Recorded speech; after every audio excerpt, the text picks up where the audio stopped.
Hi అండి. ఈరోజు అయితే మసాలా పెసరపప్పు కర్రీ. ఇందులో ఆయిల్ వేడైన తర్వాత ఎల్లిపాయలు, తాలింపు గింజలు, కరివేపాకు అవన్నీ వేసుకున్నా. కొంచెం జీలకర్ర వేసుకున్నా. తర్వాత ఈ ఉల్లిపాయలు, పచ్చిమిర్చి వేసుకున్నా.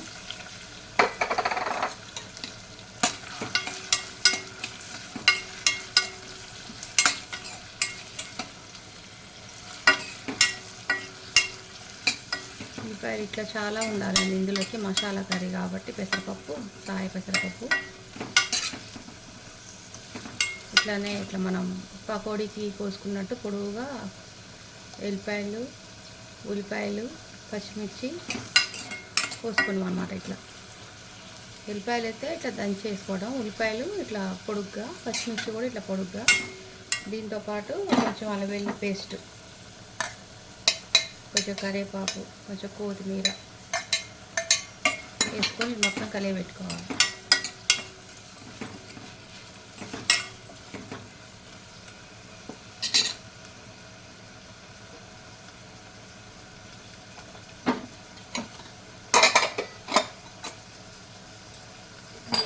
దీంట్లో కొంచెం పసుపు అయితే వేస్తున్నా కొంచెం. తర్వాత కొంచెం ఉప్పు వేస్తే ఉల్లిగడ్డలు తొందరగా మగ్గుతాయి. తర్వాత మళ్ళీ కొంచెం వేసుకుంటాం.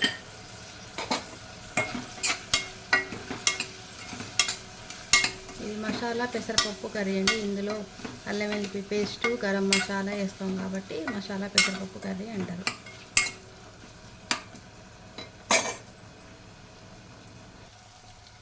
ఇట్లా మూత పెట్టుకుంటే తొందరగా ఉల్లిపాయలు అవి తొందరగా మగ్గుతాయి అన్నమాట.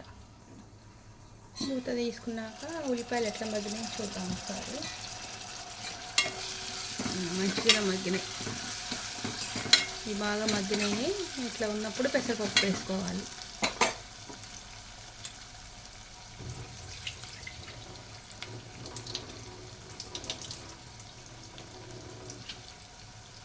పెసరపప్పు వేసుకోవాలి ఇందులో.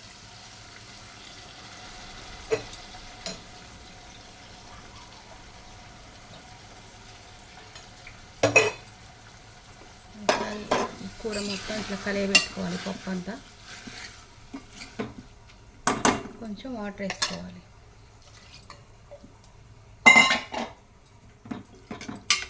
ఇది మంచిగా ఉడుకుతుంది అన్నమాట ఈ కూర అంతా. ఇట్లా పప్పు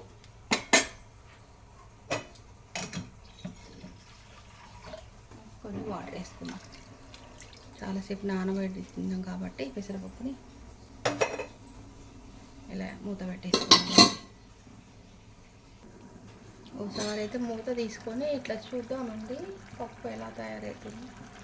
పెసరపప్పు మసాలా కర్రీ ఇట్లా ఉడుకుతుంది అన్నమాట ఇదంతా. ఇప్పుడు కొంచెం ఉప్పు వేసుకున్నాం. ఇలాగా కొంచెం వేసుకున్నాం కదా, ఇప్పుడు కొంచెం వేసుకున్నాం ఉప్పు. కొంచెం సరిపోతే తర్వాత వేసుకోవచ్చు మళ్ళీ.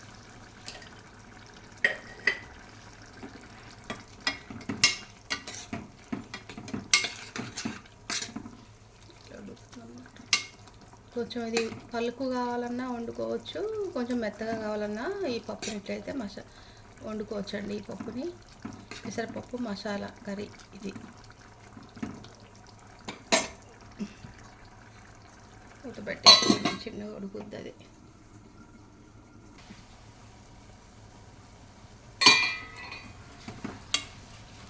కూర అయితే ఇట్లా మంచిగా అయిపోయింది అన్నమాట. ఇట్లనే ఉండాలి కదా కూర.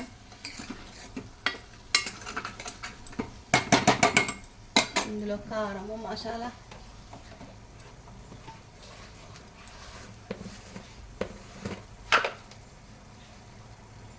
ఒక స్పూన్ కారం, కొంచెం సరిపోతుంది. పచ్చిమిర్చి ఎక్కువ వేసుకున్నాం కాబట్టి.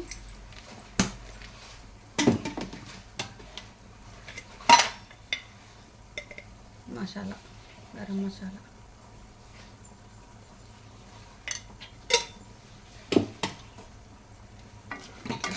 పప్పుని ఇట్లా కలియబెట్టుకున్నాం. మంచిగా మ్యాష్ అయిపోయింది చూడండి, మెత్తగా అయిపోయింది. కొంతమంది పప్పు కూరలాగా కూడా చేసుకుంటారు అన్నమాట దీన్ని. పచ్చని పప్పు కూరలాగా. ఇవాళ అయితే కొంచెం బాగా మెత్తగా అయిపోయింది పప్పు. బాగుంటుందండి ఇట్లా కూడా.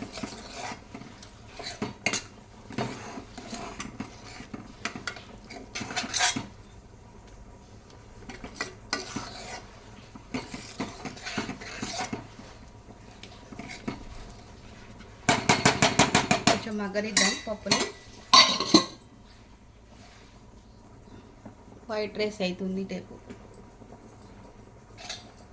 ఇవి మందపాటి గిన్నెలండి మంచిగా. నేను కూడా రైస్ కుక్కర్ బంద్ చేసా, 2-3 రోజుల నుంచి గిన్నెలలోనే ఉంటుంది అన్నమాట రైస్ కూడా. ఈ గిన్నెలు కూడా చాలా మందమే, అందుకే తొందరగా కూరలు అవుతున్నాయి.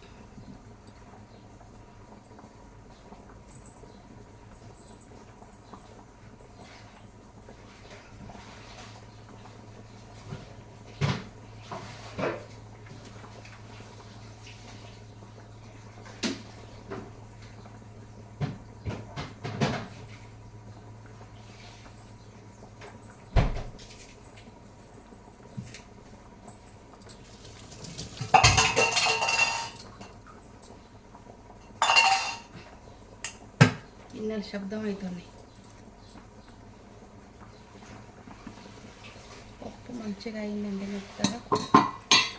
కొంచెం కొత్తిమీర చల్లుకుంటే పెసరపప్పు మసాలా కర్రీ రెడీ. మీరు కూడా ఈ కూర ఎంతమందికి తెలుసు కామెంట్ చేయండి. పెసరపప్పు మసాలా కర్రీ మీరు కూడా ఎప్పుడైనా వండుకున్నారా? ఇట్లా బాగుంటుందండి. ఈ కర్రీ వచ్చేసి పెసరపప్పు మసాలా కర్రీ మా అత్తగారి కాడ చూశాను నేను, మా అమ్మకు కూడా తెలియదు. మా అత్తగారు వాళ్ళు బాగా చేసేది ఈ పెసరపప్పు. ఇంకా ఇట్లా మెత్తగా ఉండపోయేదండి, మంచి పలుకులు పలుకులు ఉండేది. ఉల్లిపాయలు ఎల్లిపాయలు ఎక్కువ వేసేది అనమాట మా అమ్మమ్మ. అంటే అత్తయ్య అని అమ్మమ్మ అంట. మా అమ్మమ్మ ఇట్లా వేసేది, ఇట్లా ఉండపోయేది మెత్తగా. నాకు మెత్తగా వచ్చింది ఇవాళ.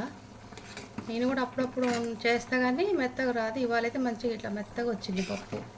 ఇట్లా కూడా బాగుంటుంది. ఇటేపు వైట్ రైస్. బాయ్ అండి. బాగుంటుంది కూర అయితే, పప్పు అయితే.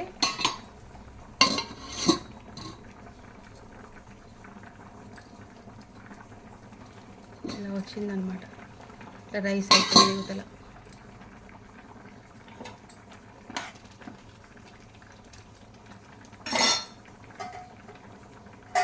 వాళ్ళైతే ఇంట్లో పెసరపప్పు మసాలా కర్రీ వైట్ రైస్ ఇంతేనండి. బాయ్ అండి.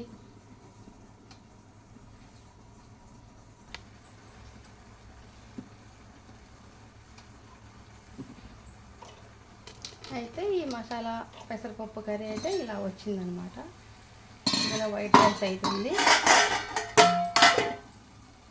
ఈ కర్రీ అయితే నేనైతే మా అమ్మమ్మ దగ్గర నేర్చుకున్నాను అనమాట. పెట్టేస్తున్నా.